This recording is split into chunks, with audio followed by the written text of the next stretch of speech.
எந்த பக்கம் வந்தாலும் நீங்க என் கூடாரம் தீங்கு என்னை அணுகாது.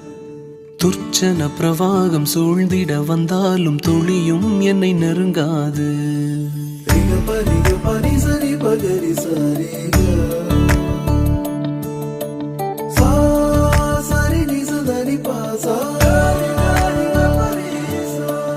எந்த பக்கம் வந்தாலும் நீங்க என் கூடாரம் தீங்கு என்னை அணுகாது.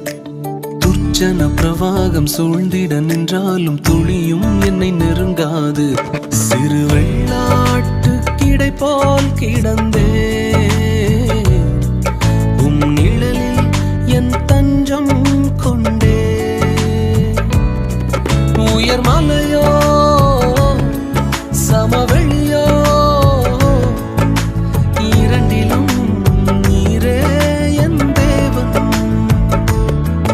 உயர் மலையோ